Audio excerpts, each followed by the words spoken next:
Eh bien, bonjour et ravi de vous retrouver pour le tout nouveau numéro d'Happy TV Le Mag, quelque part en Occitanie, avec notre nouveau partenaire Patna Presse. Cette semaine, le journal est tourné un petit peu sur l'écologie. Je vais vous parler d'un arbre un petit peu spécial puisqu'il a été sauvé, stocké, replanté. Je vous ferai découvrir aussi un grand débat, mais pas n'importe lequel, un grand débat tourné sur l'écologie avec à la clé de vraies solutions. Je vous parlerai aussi bien sûr et je vous ferai voir la recette de Seb de cette semaine, c'est une surprise, et je vous ferai partager un moment unique sur la MSA, je ne sais pas si vous connaissez, c'est la sécurité sociale pour les agriculteurs, et nous avons été à la rencontre d'un élu qui nous parle du loup, mais d'une façon complètement originale.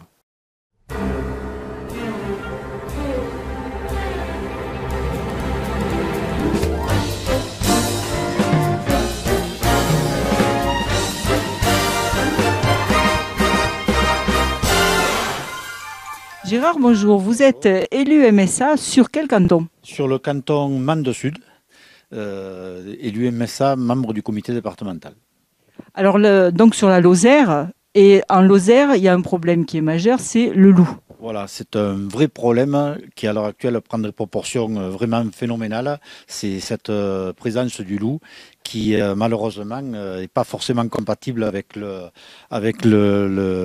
monde agricole et surtout avec les éleveurs d'ovins, les éleveurs de moutons. Et on a régulièrement des attaques, de plus en plus malheureusement, des attaques sur les troupeaux. Bien sûr, plus en période de transhumance ou en période estivale que maintenant, mais qui crée de gros dégâts sur les troupeaux. Et les dégâts ne sont pas que matériels, c'est là l'éternel problème. Les dégâts sont surtout, dans un premier temps, sur les animaux, mais après surtout sur les grosses conséquences, sur la détresse des personnes, des bergers et des éleveurs qui ont ces animaux et qui sont désemparés complètement et se retrouvent dans une détresse phénoménale. Alors vous l'avez abordé, ce problème du loup, d'une façon originale, en le mettant en scène dans une pièce de théâtre. Tout à fait, tout à fait. Donc déjà, aborder un problème comme le problème du loup, c'est un problème qui est très dur à aborder parce que on se heurte très facilement à ceux qui sont pro-loup et à ceux qui sont anti-loup. Bien entendu, c'est un débat qui ne ressort pas de la MSA. C'est un débat qu'il faut laisser aux autres. Mais la MSA, par contre, s'occupe de gérer ce problème de détresse des paysans au quotidien. Comment aborder un problème comme ça? Peut-être que tout simplement cette solution de le faire de façon théâtrale, ça désamorce un peu ce côté très, très négatif et on peut en parler plus facilement. Donc une pièce de théâtre, ça permet de parler d'un vrai problème, d'un problème très profond, en le traitant plus légèrement, mais par contre arriver à en parler sérieusement. Et d'en parler, c'est très important.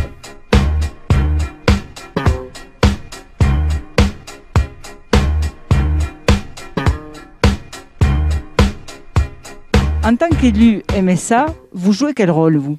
Nous, tout simplement, les élus MSA, nous avons le rôle de collecter, d'être sur le terrain.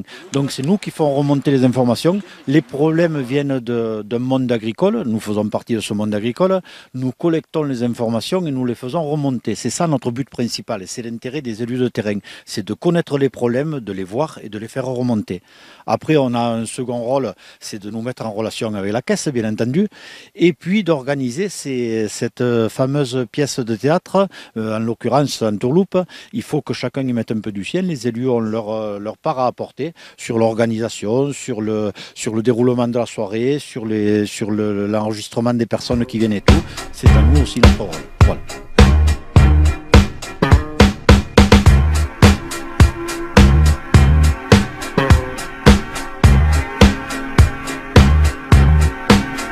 Quel type d'action est mise en œuvre en termes d'accompagnement des adhérents?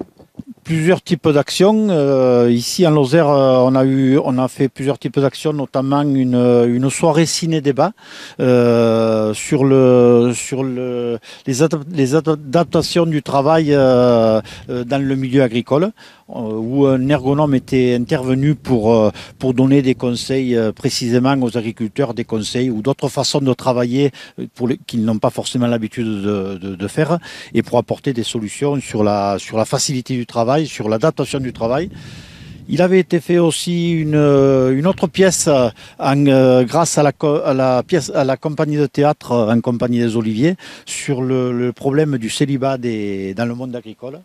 Et cette pièce, en l'occurrence, c'était le mariage de François, une pièce à la suite de laquelle avait été organisée une soirée où beaucoup de personnes avaient participé et déjà avaient passé un peu de temps meilleur, justement. Autre chose aussi, encore sur les risques psychosociaux, une pièce de théâtre, Un temps de cochon.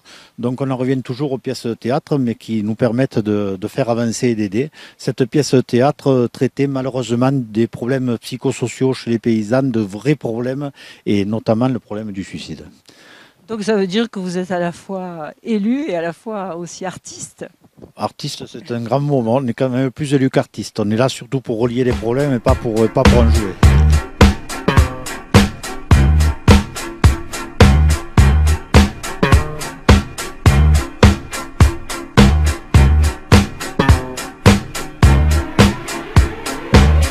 Quelle est l'importance de cette notion d'accompagnement des adhérents ? L'accompagnement des adhérents doit se faire justement par ces élus de terrain qui sont là pour faire remonter les problèmes, qui sont là vraiment qui jouent le rôle de sentinelle et qui font remonter tous les problèmes qu'on peut percevoir au quotidien et les transmettre auprès de la MSA. Alors les problèmes, c'est pas que des problèmes de loups quand même. Donc, ce ne sont surtout pas de problèmes de loups. Malheureusement, les problèmes sont de plusieurs façons. On en avait parlé un peu, les problèmes psychosociaux ou autres.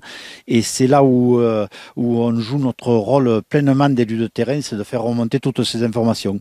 Et c'est surtout la spécificité, justement, de la MSA, où il y a tout un réseau d'élus de terrain qui sont là pour faire remonter tous ces problèmes qui n'existent pas forcément dans notre système social, dans notre modèle social.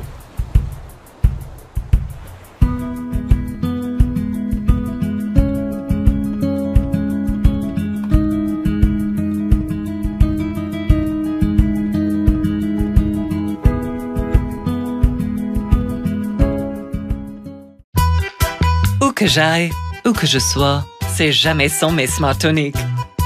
J'enlève, lunettes vue. Je remets, lunettes de soleil.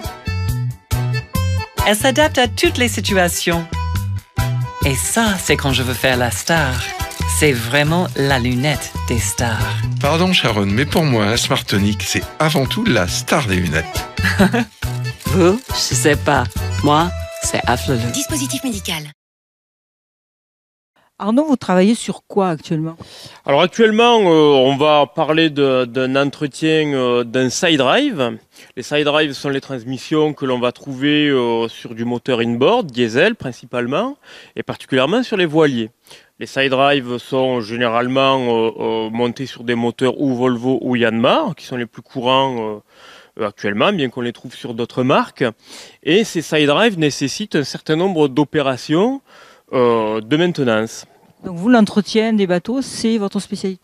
Nous avons comme spécialité l'entretien des bateaux inboard et hors-bord. Hors-bord avec la marque Suzuki et inboard avec les marques Yanmar et Volvo principalement, mais nous pouvons aussi intervenir sur du moteur Nani et en grosse unité sur les moteurs MAN. Maintenant, j'ai plaisir, après avoir reçu quelques moteurs Suzuki que l'on va avoir plaisir à monter, à vous donner rendez-vous cette année comme chaque année aux Nautiques de Port-Camargue qui auront lieu du 19 au 22 avril, soit pour le week-end de Pâques.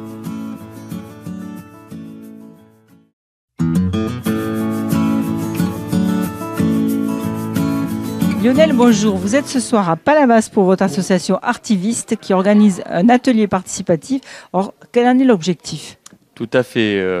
Alors, ce soir, on construit le plan climat, air, énergie territoriale de l'agglomération du Pays de l'Or. Et donc l'objectif que l'on a, c'est un projet ADEME, l'objectif que l'on a, c'est d'aider et d'accompagner l'agglomération du Pays de l'Or dans la construction donc, de ce qu'on appelle le PCAET, le plan climat. Se réunissent aujourd'hui des citoyens pour discuter directement des grands enjeux, mobilité, déchets, biodiversité marine, fixer des objectifs et puis après on passe directement à l'action. C'est-à-dire que l'objectif de l'atelier participatif, c'est à partir de chaque objectif d'avoir des actions que l'on va cibler et que l'on va mettre en œuvre pour aider la collectivité. Alors on est à Palavas et bien évidemment on va traiter les problèmes qui se posent à l'échelle de Palavas. Alors la cible de vos ateliers participatifs, c'est plutôt le citoyen, plutôt le politique, c'est qui? Alors l'intérêt, c'est d'arriver à faire un débat participatif. Quand on dit un débat participatif, on met tout le monde autour de la table. Et aujourd'hui, nous avons tout le monde autour de la table. Nous avons des associations palavasiennes, nous avons des élus, monsieur le maire est présent, aussi des techniciens, nous avons aussi des experts, moi en qualité d'expert du climat et d'autres, des citoyens. Et l'idée justement est d'arriver à mettre en synergie l'ensemble des acteurs d'un territoire pour avoir concrètement des actions que l'on peut mettre en place. Une offre plus variée d'horaires de transport. C'est-à-dire que de 7h jusqu'à 19h, il y en a plein et qui sont remarquables. Ils ont été multipliés. Mais c'est à partir de 19h. Alors vos actions, vous les mettrez en place quand? Un jour, les ateliers participatifs vont s'arrêter, je suppose, et vous allez faire des synthèses et vous allez sortir des plans. Alors c'est quand la date butoir? Alors vous voyez là, on est véritablement au cœur. Donc l'agenda. L'agenda, c'est l'agenda du Pays de l'Or. La commission du développement durable du Pays de l'Or va se réunir très prochainement dans la semaine à venir. Lors de cette réunion, il va y avoir un vote concernant le plan climat de l'agglomération du Pays de l'Or qui va donner un document cadre. Ces actions que l'on va discuter ce soir seront dans ce document cadre, mais après que ce document cadre sera voté et il y aura une concertation citoyenne pour l'adopter, rien n'empêche de réinjecter des actions et de les mettre en place tout au long de l'année à venir et puis à l'échelle de 1 an, de 2 ans, de 3 ans, de 4 ans, de 5 ans, et les réamender ainsi de suite. Globalement, c'est un peu comme quand on construit un immeuble, on vient poser une première pierre symbolique. Aujourd'hui, on est sur la première pierre symbolique du futur plan climat du Pays de l'Or. Améliorer la commercialisation des produits locaux. Moi, je ne suis pas d'accord. Il faudrait faire le problème dans l'autre sens et inciter les consommateurs à consommer les produits locaux. Ah mais oui, mais parce bien que s'ils sûr, en font la demande, évident. Les commerçants mettront dans leur rayon. Très bien. Voilà. Davia, bonjour. Il paraît que c'est vous, la cheville ouvrière de tout ce qui se passe aujourd'hui. Bonjour, merci. Alors, cheville ouvrière, oui, allez, pourquoi pas. En tout cas, ça vient en effet de mon expérience en collectivité. En tant que bureau d'études qui accompagnait le territoire à faire de la concertation et aujourd'hui en tant que chercheuse qui ai vécu réellement ce qu'on appelle le déficit d'efficacité des politiques publiques en environnement et de participation des acteurs. Donc un peu frustrée de tout ça, je me suis dit on va essayer de tester quelque chose. Et il y a 3 ans, on a co-créé avec Lionel Scotto, qui venait de la recherche plutôt, la structure Artiviste Atelier, qui en fait est une somme de compétences, une somme d'acteurs, de chercheurs, d'experts, de chefs d'entreprise et d'artistes qui ont tous la même envie viscérale de faire avancer les territoires en faisant participer les gens. Est-ce que vous êtes d'accord, c'est-à-dire que les gens de la municipalité qui travaillent à la mairie, il faut qu'ils soient d'abord éco-citoyens, les premiers? Oui, tout à fait. Ça serait bien ça. Bien sûr. Tous ceux qui sont salariés à la mairie. Ouais, mais comment tu fais ? Eh ben, on leur demande de s'impliquer, c'est-à-dire qu'on demande à tous ceux qui travaillent à la municipalité, on leur demande d'être avant tout éco-citoyens. C'est-à-dire qu'on ne peut pas demander à des citoyens d'être éco-citoyens si nous-mêmes on l'est pas.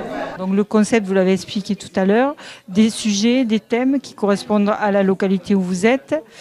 Et les citoyens travaillent dessus, citoyens politiques, en fait tout public travaille dessus et vous propose des solutions ou identifie d'autres problèmes.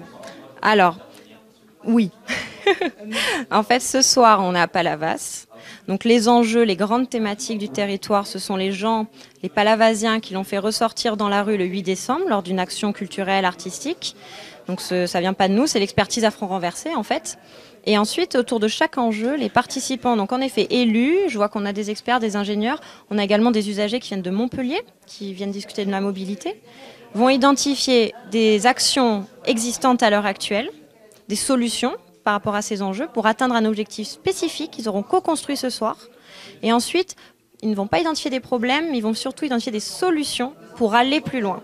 On évite la revendication et on évite justement les blocages. On essaye de trouver des leviers et de voir comment les inscrire politiquement dans les actions publiques existantes du territoire. Vous allez améliorer l'alimentation en changeant le packaging aussi. Parce que quand moi je mange des biscuits qui sont avec de l'emballage plastique qui contient du pétrole, j'ai pas une bonne alimentation. Donc en changeant, il me semblait que c'était lié. D'accord. Bah, disons je le vois comme ça. Améliorer l'alimentation, ça peut être objectif. Et les moyens sont exactement ce qu'on a mis là-dedans. En fait, ce sont en fait des moyens, il faudrait mieux les mettre. Et voilà. Mais c'est ce qu'on va faire.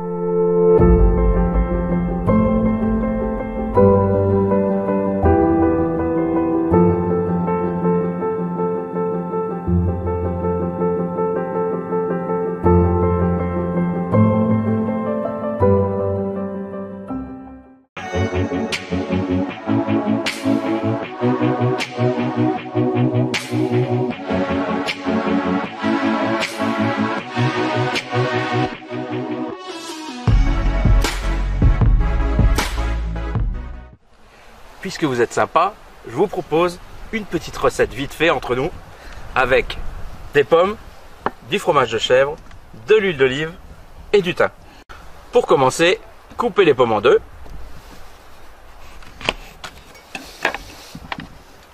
et les évidez légèrement.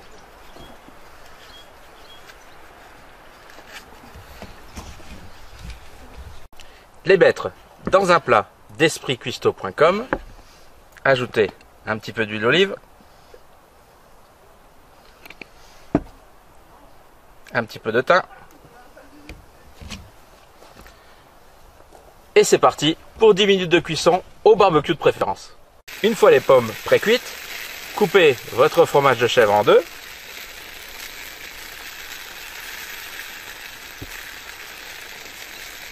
et le déposez sur les pommes.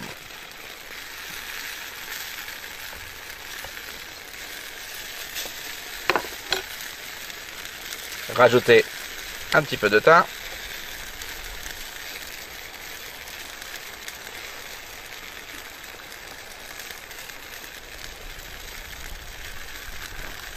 Et remettre au barbecue pour 5-10 minutes. Et il ne reste plus qu'à déguster.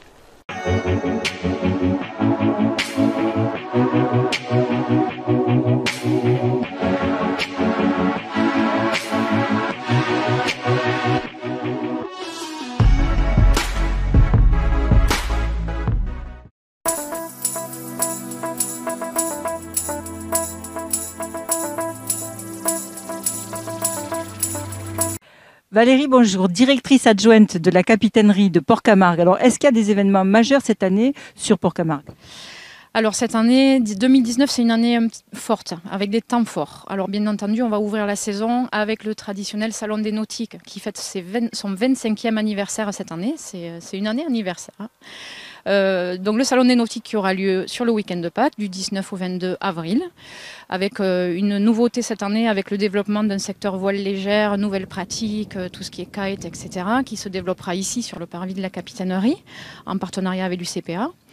Les universités de la Plaisance toujours, avec des conférences et des sujets intéressants autour de la voile, de ses pratiques et de tout ce qui est lié au nautisme. Ce Salon des Nautiques, pour nous, c'est un temps fort. Tous les ans, c'est un rendez-vous attendu par le public, par les pratiquants, par ceux qui souhaitent vendre leur bateau, ceux qui souhaitent en acheter. Voilà, c'est un salon qui est vraiment une belle réussite ici à Port-Camargue et que l'on attend et que l'on prépare depuis pas mal de semaines. Et 2019, pour nous, c'est aussi les 50 ans de Port-Camargue, donc avec des événements tout au long de l'année qui vont être teintés de cet anniversaire. Bien évidemment, on se donne rendez-vous au Salon des Nautiques du 19 au 22 avril. On sera là. Alors des arbres, on en plante chaque année dans cette ville, entre 50 et 100 par an. Alors, là, il y a la technique. Il faut que vous sachiez quelque chose aussi, c'est que dans une ville comme Frontignan, parmi les gens qui travaillent pour la ville, il y a des spécialistes dans certains domaines.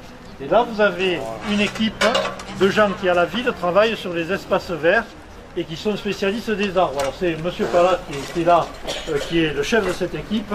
Mais chacun des membres de cette équipe connaît très bien les arbres, très bien les espaces verts. C'est la nature et la nature, elle a besoin qu'on l'aide. Oui. Nicole et Candice, alors vous êtes là avec plusieurs casquettes. Vous êtes directrice d'école. Et je fais partie du comité de quartier du Cœur de Ville. D'accord. Et vous êtes... Je suis l'enseignante de la classe de CM1. Alors c'est important pour vous, l'exercice là qu'on vient de leur faire, de planter un arbre? Symboliquement, oui, puisqu'on travaille toute l'année, toute l'école, hein, pas simplement 2 classes, sur l'environnement, sur le projet de végétaliser un mur de l'école. Et donc aujourd'hui, c'est symbolique de planter un arbre pour la ville de Frontignan et très près de leur école en fait, et ils pourront venir le voir régulièrement. Et vous les sentez concernés quand même par ce problème? Oui, énormément. En ce moment, on en parle beaucoup et la planète, ça les angoisse un petit peu, hein, tout ce qu'on dit là-dessus. Donc du coup, de faire des actions bien précises là-dessus, comme nettoyer, planter, c'est très important pour eux. Ouais. Et après, vous pensez qu'ils le font dans leur quotidien? Je pense que c'est pas anodin ce qu'on fait. Et ils forment même... qui va germer dans leur petite tête. L'éducation nationale. Donc on éduque les enfants au même titre que les parents et sur d'autres domaines évidemment. C'est possible qu'en plus, ils forment les parents. Tout à fait, mais on espère. C'est le but. Presque, c'est le but, ouais. C'est l'objectif. Tout à fait, ouais. Voilà. Merci. On peut peut-être juste parler aussi par rapport au comité de quartier. On a mis en place un concours des façades fleuries du cœur de ville. Et donc peut-être que l'école, on va y participer, pas au niveau du concours, mais on va embellir notre cours d'école fleurie. Et puis on espère qu'il y ait beaucoup de personnes du cœur de ville qui s'initient à notre premier concours. Et bien voilà, PTV Le Mag, quelque part en Occitanie, c'est fini pour cette semaine. Rendez-vous bien sûr la semaine prochaine pour de nouvelles aventures. Cette fois-ci, nous serons en présence de notre parrain d'honneur, le consul de Monaco, Éric Lousteau. Et on va vous faire découvrir Vias avec patrimoine, de la culture, tout un programme. Salut, bye, aimez, likez, partagez. À la semaine prochaine, ciao.